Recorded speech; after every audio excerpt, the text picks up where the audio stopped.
passei a tarde estudando sobre esse versículo. Eu quero aqui fazer algumas considerações. Glória a Deus.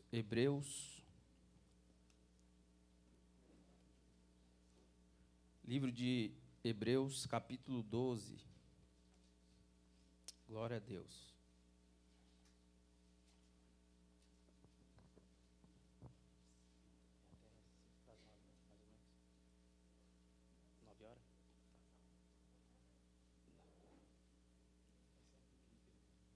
Hebreus capítulo 12, o versículo é o 14. Glória a Deus. Os irmãos encontraram? Silêncio, hein, irmão. Está escrito assim: segui a paz com todos e a santificação, sem a qual ninguém verá o Senhor. Vamos repetir esse versículo? Segui a paz com todos e a santificação, sem a qual ninguém verá o Senhor. Amém. Pode se assentar, em nome de Jesus. Esse tema que as irmãs colocaram nesse trabalho é muito sugestivo, né? Tem muito conteúdo na Bíblia que fala a respeito de santificação, mas eu cheguei do trabalho essa tarde e me deparei com esse versículo e, estudando um pouco sobre ele, eu quero aqui trabalhar um pouco esse versículo com os irmãos, mas falando principalmente a respeito da santificação. É claro que lá em Tessalonicenses, no versículo escolhido pelas irmãs, fala a respeito da mesma coisa, só que voltado para a relação sexual e assim sucessivamente. Aqui nós vamos falar de santificação, mas voltado a uma vida cristã e uma vida de relacionamento com Deus. Curioso, irmãos, que o escritor aos Hebreus, ele traz esse versículo, e eu diria que esse versículo é um texto áureo da Bíblia. Todos conhecem esse versículo, e esse versículo ele chama tanto a nossa atenção, porque ele dá um direcionamento a respeito de algo futuro. Ele dá um direcionamento a respeito de um encontro futuro. O escritor diz: seguir a paz com todos e a santificação, sem a qual ninguém verá o Senhor. Então, é perceptível, neste versículo, que existem duas linhas básicas para ter um encontro com o Senhor, que é seguir a paz e também a santificação.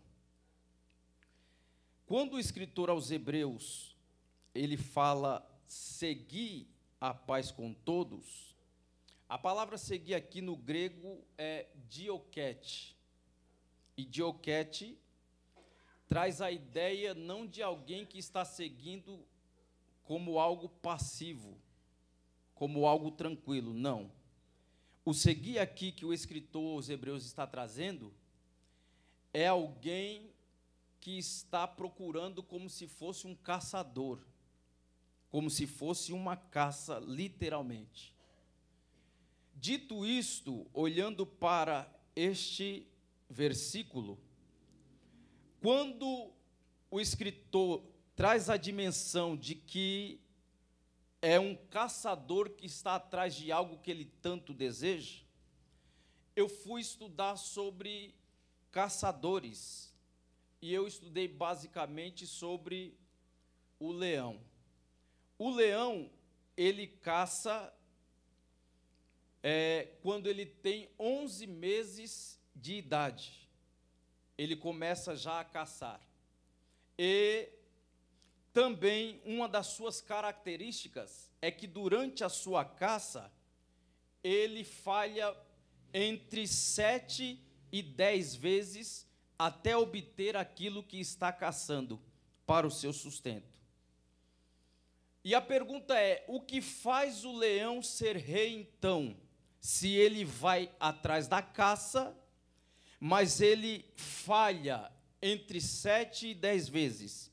O que faz ele ser rei no mundo animal é por causa da sua perseverança. E aqui a gente entende que quando o escritor aos Hebreus está dizendo segui a paz com todos, ele está nos dando esse direcionamento, não como algo que nós seguimos passivamente.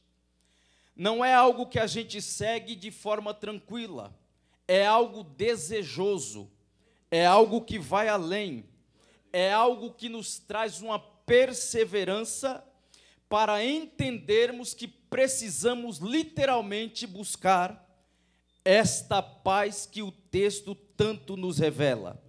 Agora percebam que, quando ele fala seguir a paz, note bem que aqui a gente aprende que quem quer e deseja uma vida de santificação precisa literalmente estar com a vida em movimento.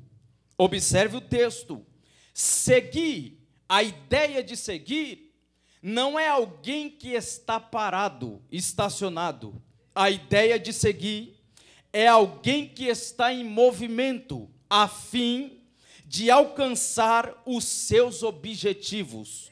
E o texto nos diz que ele segue, e quando ele movimenta, a outra informação que o texto nos traz, que além dele estar em movimento, ele tem um alvo, ele tem uma direção, ele busca algo, ele não está andando, se movimentando, em busca de algo que ele não sabe o que quer ou o que é. Não, ele tem uma direção. E quando o texto diz seguir a paz com todos, o texto está nos informando que ele está buscando o próprio Cristo. Se não, vejamos quando o profeta Isaías descreveu que ele é o príncipe da paz. Então, quem quer ter uma vida de santificação precisa estar em movimento. Deixa eu chamar a tua atenção nessa noite. Estar em movimento não é vir para a igreja e ficar estacionado. Não é ter uma vida de regalia dentro da igreja. Estar em movimento é ter o desejo de buscar algo mediante a Cristo para que possa fazer para o reino de Deus. Agora percebam que quando ele tem a direção, que é o príncipe da paz, a Bíblia diz: segui a paz com todos. O desejo de quem está falando aqui ou ensinando ei, vocês precisam buscarem a Jesus, porque em Jesus vocês terão a paz que tanto precisa. E o texto é muito claro: segui a paz com todos, plural. Segui a paz com todos, plural. O que o texto está dizendo para nós é: a vida cristã, a vida de santificação, ela tem que ter paz em todos os aspectos da vida. Qual é o desejo de um caçador aqui?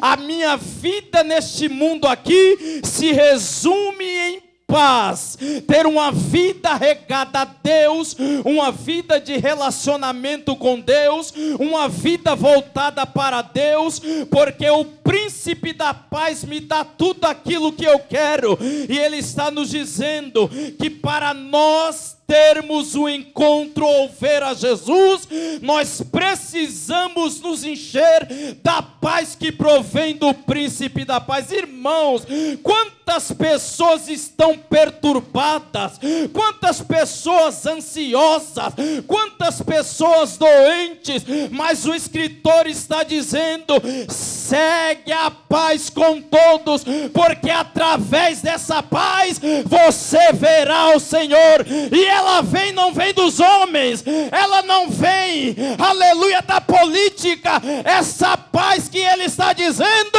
ela vem de Jesus Cristo. Ele é o príncipe da paz.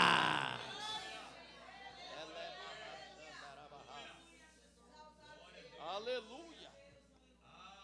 Aleluia.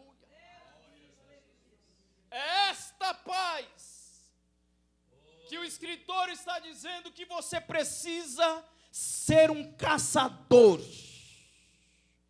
brigar por ela, lutar por ela. É quando você deita na cama, o sono não vem, e você dizer: no nome de Jesus eu tenho paz, porque eu sou crente, eu sou filho do príncipe da paz, eu vivo uma vida em paz, porque Cristo me dá este direito em nome de Jesus. Ele diz: segui a paz com todos e a santificação. Ora, Paulo escreve aos Tessalonicenses, no capítulo 2 e o versículo 13, que nós, igreja, nós fomos eleitos desde o princípio. Desde o princípio a igreja foi eleita. Paulo diz que a igreja, ela foi eleita desde o princípio. E isso é tão verdade que quando você começa a olhar para a Bíblia e vai lá no Evangelho de João, no capítulo de número 19, o versículo 34, você vai ver que coloca ou lança uma lança em Cristo. Eles jogam uma lança em Jesus, e a Bíblia traz uma informação que é muito importante. Começa a sair sangue e sair água. Observe, o sangue nos redime de todo o pecado, e a água nos lava das impurezas pecaminosas. Tito escreveu no capítulo 2, o versículo 14, que Cristo, Ele nos remiu, Ele nos redimiu, por causa dEle nós somos remidos. E aí nós entendemos que ser eleito de Deus, eleito por meio de Jesus Cristo, é entender que nós fomos remidos e temos o acesso a viver uma vida de santificação para a glória do nome de Jesus. Escute, o escritor diz que nós precisamos seguir a paz com todos, vírgula, e a santificação. O que é santificação? Santificação é separação, é consagrar-se, é dedicar a sua vida inteiramente a Deus. Dentro dessa realidade bíblica, que nós, como igreja, precisamos ter uma vida de santificação, há um dos pontos nessa linha de raciocínio que nós precisamos entender. A santificação na vida do crente, ela tem que ser progressiva. Por que, Washington, a vida de santificação tem que ser progressiva? Porque a vida progressiva em santificação remete a uma vida de praticidade, uma vida prática de relacionamento com Deus. E quando nós olhamos para isso, Paulo escreve na segunda carta aos Coríntios, no capítulo 7, o versículo 1, que o crente que ele é santificado, ou ele vive uma vida de santificação, o apóstolo Paulo diz que estes mesmos cristãos, eles precisam ter uma vida aperfeiçoada, ou seja, é aperfeiçoada a vida do crente em santificação ao Senhor. Observe que a vida do cristão, ela tem que ser santificada, porque a maneira como nós nos santificamos é uma progressividade. Olha lá o que está escrito: ora, amados, pois que temos tais promessas, purifiquemo-nos de toda a imundícia da carne e do espírito, aperfeiçoando a santificação no temor de Deus. O que é isso, Washington? A vida de santificação, ela não é paralisada, ela não é estacionada, ela é progressiva. Nós não podemos aceitar, aleluia, quando nós pensamos que estamos bem. Não, nós precisamos avançar, e Paulo diz: aperfeiçoando a santificação no temor de Deus. Nós nunca estaremos 100% preparados. É por isso que a Bíblia vai nos informando: vocês precisam aperfeiçoar aquilo que eu vocacionei na vida de vocês. Quando você lê o capítulo 10 da carta aos Hebreus, no versículo de número 10, eu vou ler aqui, capítulo 10, o versículo de número 10, olha o que a Bíblia diz: na qual vontade temos sido santificados pela oblação do corpo de Jesus Cristo, feito uma vez. Ou seja, os cristãos aqui que receberam a palavra, o ensinamento acerca da santificação, eles estão sendo santificados. Mas o versículo 14 do capítulo 10, a Bíblia diz assim: porque com uma só oblação aperfeiçoou para sempre o que são santificados. O que é isso, pregador? Eles têm uma vida de santificação, mas ainda continua aperfeiçoando. Eles têm uma vida de santidade, mas eles não param onde estão. O que é isso? É o sentimento de entender: eu não estou apto ainda para ser do jeito que Deus quer, da maneira que Deus está querendo. Eu preciso avançar. E o que fazer? Aperfeiçoa em mim a santificação para alcançar os mistérios revelados na minha vida. O Espírito Santo está lhe dizendo nessa noite: eu te fortaleço para a santificação.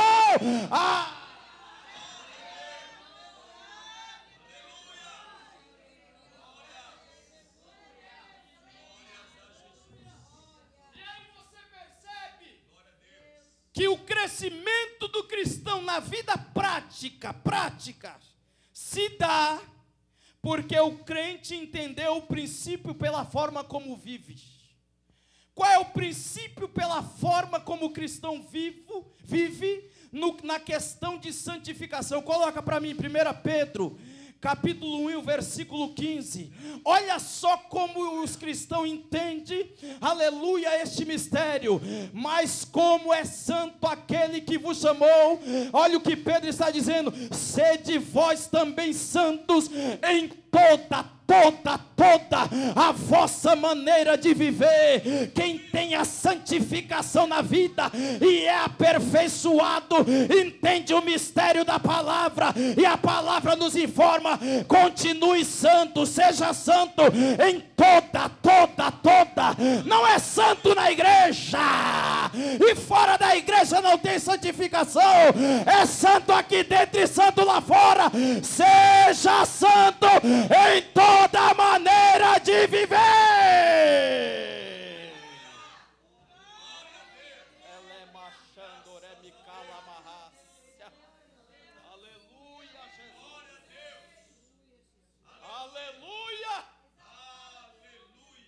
Aleluia, Jesus. Aleluia. Aleluia. Aleluia. Quem deseja a santificação do alto? A palavra não é outra senão esta. É aqui que abandona as mazelas, irmão. É aqui que quebra tudo, quebra tudo. Aleluia! Jesus está aperfeiçoando a tua santificação nessa noite. Quantos crê pela palavra, pela palavra, pela palavra. Agora escute. Existe a cooperação no que diz respeito à santificação, de ter de fato uma vida em santidade com Deus. Qual é a cooperação, Washington? A cooperação no quesito santificação está atrelada aos recursos do céu e também os recursos da terra. Vou lhe explicar. Os recursos do céu, eles são providos por Deus, e os recursos da terra é uma prática que o crente tem que ter para viver uma vida de santidade. Qual é a cooperação de Deus e os recursos que Ele traz para nós vivermos uma vida de santificação? Como é que Deus opera? Em primeiro lugar, Ele opera por causa do sangue de Jesus Cristo. Eu vou repetir, Ele opera por causa do sangue de Jesus Cristo. Olha o que o escritor aos Hebreus escreveu no capítulo 13 e no versículo 12: e por isso também Jesus, para santificar o povo pelo seu próprio sangue, padeceu fora da porta, para santificar o povo pelo seu próprio sangue. O sangue de Jesus, ele traz santificação para a tua vida. Como é que Deus coopera? Pela palavra. Como é que Deus coopera? Pelo Espírito Santo. Esta é, ou traz para nós, os recursos que Deus usa para que nós possamos viver uma vida de santificação.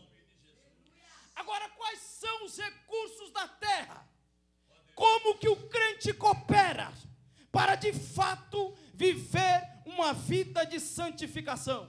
Primeiro, é preciso entender que eu não estou bem e preciso de fato me voltar a Jesus Cristo. Qual é a primeira coisa que faz a gente cooperar para viver uma vida de santificação?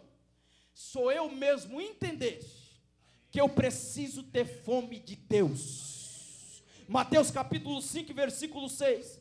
Jesus ensinando no Sermão da Montanha, ele diz: bem-aventurados que têm fome de Deus. Quem tem fome de Deus aqui? Aleluia. Existem algumas coisas que de fato abrem a nossa mente no que diz respeito a viver uma vida de santificação. Nós, como igreja, nós entendemos que o cooperar para ter uma vida de santificação está também atrelada aos obreiros que prestam serviços a Deus. Ora, a Bíblia diz em Êxodo, capítulo 19, versículo 14. Coloca aí para mim. Êxodo, capítulo 19, versículo 14. Então Moisés desceu do monte ao povo e santificou o povo, e lavaram as suas roupas.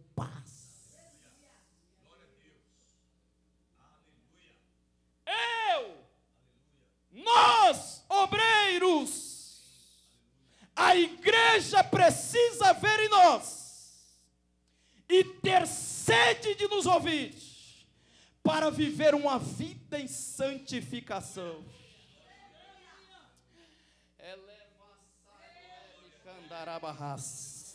Eu tenho vontade de falar algumas coisas, mas eu não tenho coragem, irmão.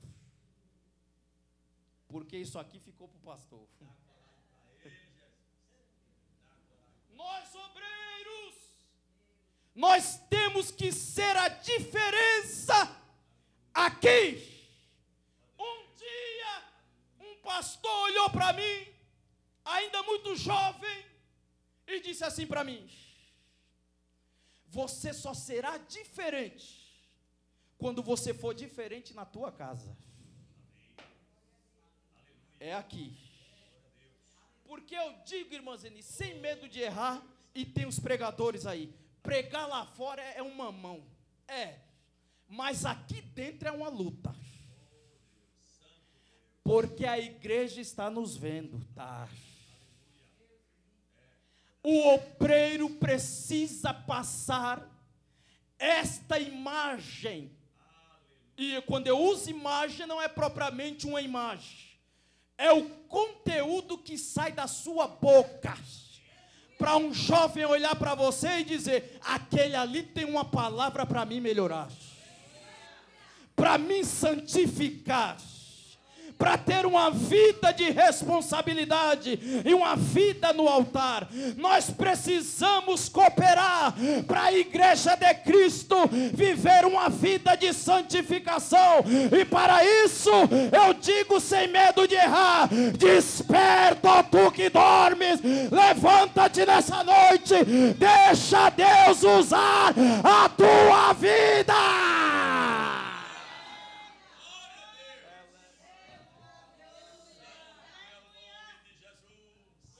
A gente coopera. Quer mais? Quem pode cooperar para ter uma vida de santificação na vida de alguém? Diga assim: os pais. Os pais precisam cooperar para ver os filhos santificados. Olha Jó capítulo 1, versículo 5. Vai lá. Jó 1, 5. Vai lá. Elemande covastere me calabarras. Aleluia. Jó capítulo 1, versículo 5, olha lá. Sucedia, pois, que, decorrido o turno de dias e de seus banquetes, enviava Jó e o santificava, e se levantava de madrugada, e oferecia holocausto segundo o número de todos eles, porque dizia Jó: porventura pecaram meus filhos, e amaldiçoaram Deus no seu coração. Assim fazia Jó continuamente. Os pais devem cooperar para a santificação dos filhos. Quer mais? 2 Timóteo capítulo 3, versículo 15, se não me falha a memória. 2 Timóteo capítulo 3, versículo 15. Olha lá. Aleluia, Jesus. E desde a tua meninice sabes as sagradas escrituras, que podem fazer-te sábio para a salvação, pela fé que há em Cristo Jesus. Quem está falando? Eunice, a mãe de Timóteo. Quando questionavam sobre Timóteo, sabe o que ela dizia? Ele tem base. Eu ensinei. Eu cooperei porque ele tem.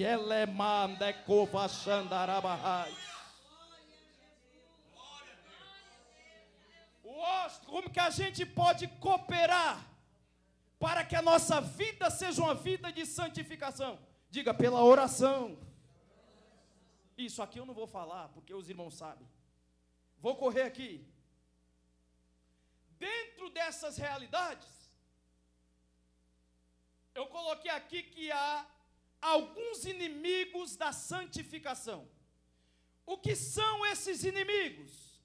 O que impede o cristão viver uma vida em santificação.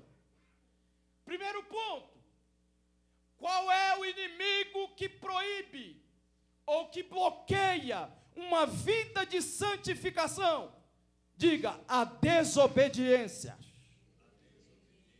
A desobediência, ela é inimiga para você ter uma vida de santificação. Vou pular para correr. Segundo ponto: o inimigo que bloqueia a nossa vida de santificação é que as pessoas estão aceitando as obras das trevas ao invés de voltar-se a Deus. Romanos capítulo 13, versículo 2. Vai lá. Romanos 13, 2. Por isso, quem resiste à autoridade, resiste à ordenação de Deus, e os que resistem trarão sobre si mesmos a condenação. Agora coloca para mim, 2 Coríntios, capítulo 6. Eu só vou ler os textos agora, irmão, que eu já vou encerrar. 2 Coríntios, capítulo 6, versículo 14. 2 Coríntios 6, 14, olha lá. Não vos prendais a um jugo desigual com os infiéis, porque que sociedade tem a justiça com a injustiça? E que comunhão tem a luz com as trevas? Vai para o 15. E que concórdia há entre Cristo e Belial? Ou que parte tem o fiel com o infiel? 16. E que consenso tem o templo de Deus com os ídolos? Porque vós sois templo de Deus vivente. Como Deus disse, neles habitarei, e entre eles andarei, e eu serei o seu Deus, e eles serão o meu povo. Olha o 17. Por isso, sai do meio deles, e apartai-vos, diz o Senhor, e não toqueis nada imundo, e eu vos receberei. O que é isto? Tem pessoas aceitando uma vida de trevas. Que é outro ponto, os equívocos a respeito da santificação. Quando você lê Atos capítulo 10, a partir do versículo 10, você vê um delírio de Pedro, querendo santificar aquilo que não existe. Aquilo que não existe. E quando nós vemos esse texto, quando Pedro tem um delírio, literalmente, e ele quer trazer a santificação, aquilo que não existe, nesses equívocos da vida, o que nós percebemos, que os equívocos a respeito da santificação, ele tem se alastrado nos dias atuais. E uma das coisas que a gente não pode se enganar é a exterioridade, uma vida de santificação externa. Eu vou ler esse texto aqui para os irmãos entenderem melhor. Coloca aí para mim, Mateus capítulo 23 e o versículo 25 a seguir. Mateus capítulo 23 e o versículo 25 a seguir. Olha a exterioridade. Ai de vós, escribas e fariseus, hipócritas, pois que limpais o exterior do corpo e do prato, mas o interior está cheio de rapina e de intemperança. Olha o próximo. Fariseu cego, limpa primeiro o interior do corpo e do prato, para que também o exterior fique limpo. Vai o próximo. Ai de vós, escribas e fariseus, hipócritas, pois que sois semelhantes aos sepulcros caiados, que por fora realmente parecem formosos, mas interiormente estão cheios de ossos, de mortos e de toda a imundícia.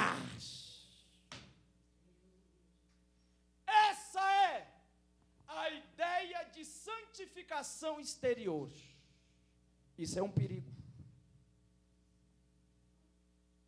E eu digo para vocês, muitas igrejas hoje,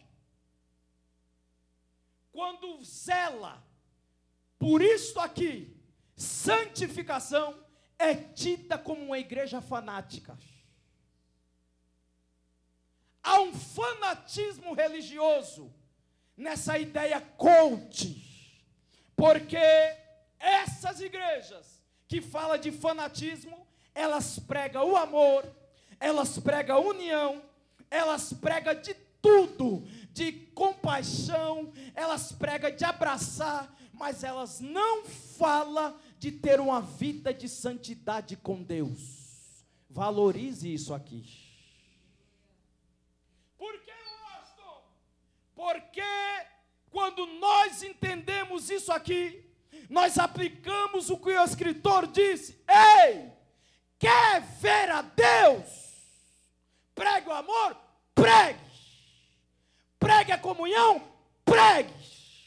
Pregue tudo? Pregue. Mas também pregue a santificação. Por que, pregador? Porque só vai ver a Jesus quem tem paz com todos e quem tem uma vida de santificação. Oh glória! Quem pode levantar a mão para adorar a Ele? Eu vou dizer uma coisa para vocês. Pode até apertar o negócio aqui. O negócio pode até estreitar, mas nós louvamos a Deus, que aqui a gente prega de Gênesis e Apocalipse, do jeito que está escrito. Em alguns lugares por aí, quando a gente chega no púlpito, a gente ouve, ó, aqui pode falar sobre o amor, vai devagar, o povo aqui já apanhou demais, prega leve, mas aqui não, aqui a gente ainda prega o céu, a gente prega que Jesus liberta, a gente expulsa demônio. Essa é a função da igreja.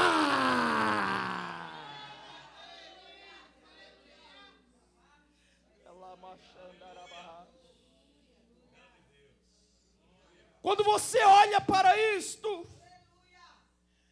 e eu acabei de pensar algo aqui, quando você olha para Mateus 25, por exemplo, as virgens em Mateus 25,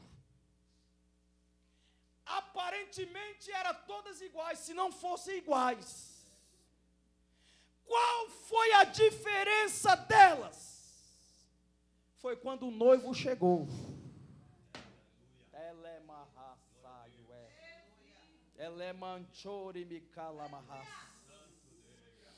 A gente não vai parar de falar a verdade, mas não vai. Quem deseja o céu, segue a paz com todos, todos.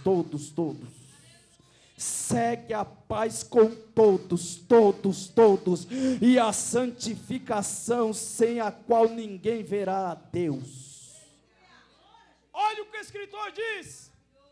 Tendo cuidado de que ninguém se prive da graça de Deus. Não se prive da graça. É um favor que veio dele.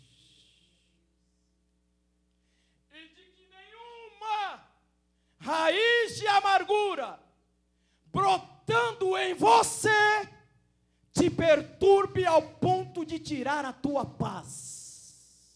Eis, porque por causa disso a paz vai embora, há uma contaminação, e o texto é claro: se não tem paz, esquece a Jesus. Se não tem paz e não tem santificação, vai ficar 30 anos na igreja, vai falar em línguas estranhas, vai cantar no círculo de oração, vai profetizar, vai pregar um sermão, o fogo vai cair, mas se não tem paz no coração, quem está dizendo é a Bíblia, né?